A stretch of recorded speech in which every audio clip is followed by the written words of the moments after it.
Assalamualaikum warahmatullahi wabarakatuh. Perkenalkan, nama saya Izzatil Ulia dengan NIM 23101163200008. Di sini saya akan memaparkan kembali hasil dari diskusi pada pertemuan sebelumnya, yaitu pembahasan mengenai fonologi dan subdisiplin ilmu lainnya. Sebelum masuk dalam pembahasan, kita akan melihat peta konsep yang sudah saya buat. Memasuki pembahasan pertama, yaitu mengenai pengertian fonologi.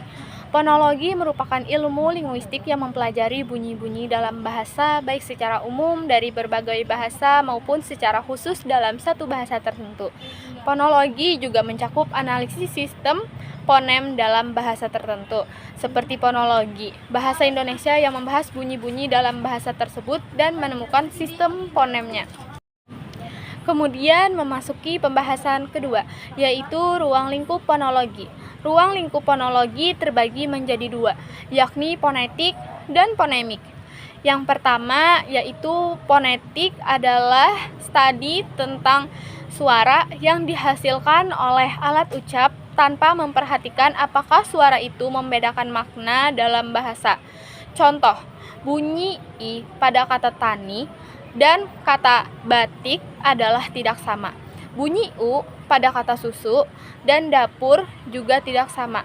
Hal inilah yang menjadi kajian fonetik. Yang kedua, fonemik. Fonemik adalah cabang fonologi yang memeriksa suara-suara yang membedakan makna dalam suatu bahasa.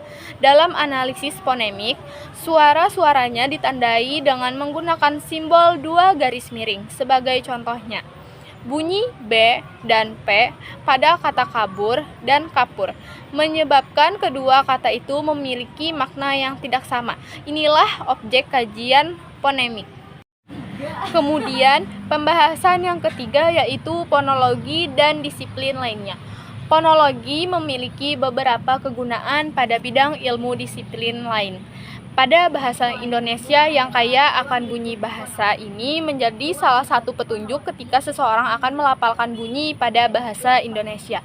Fonologi juga membantu untuk memudahkan pekerjaan di beberapa bidang tertentu, di antaranya yang pertama dalam bidang morfologi.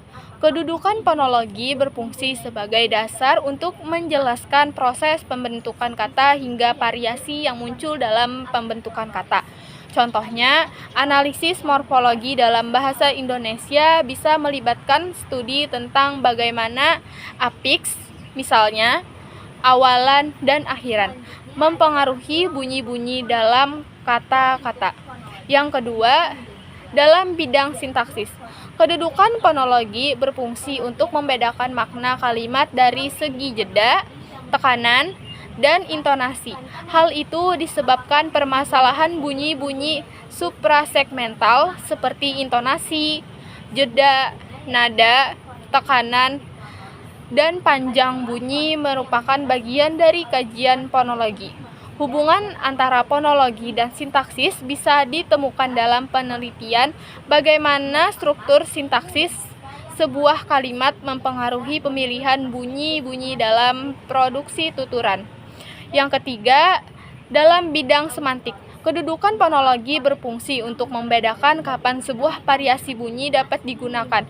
Dalam studi ini, perhatian diberikan pada bagaimana bunyi-bunyi tertentu dapat mengubah makna kata atau frasa dalam konteks tertentu.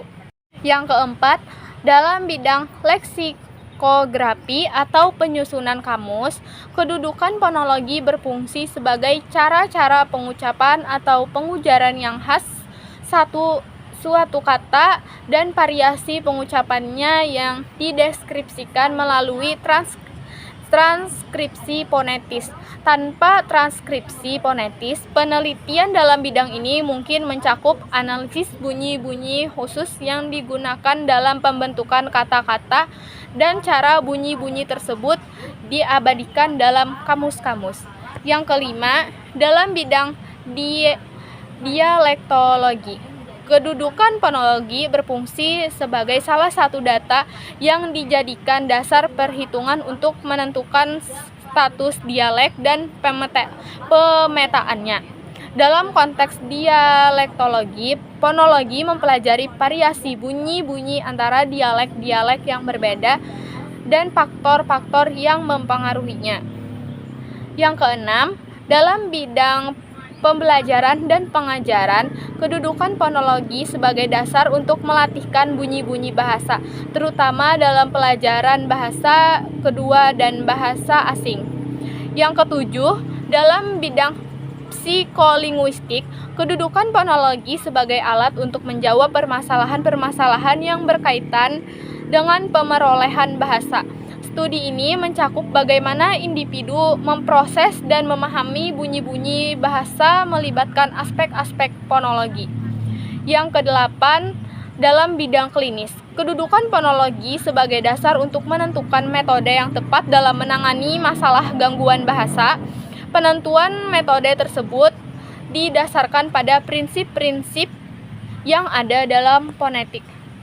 Sekian penjelasan dari saya. Terima kasih. Wassalamualaikum warahmatullahi wabarakatuh.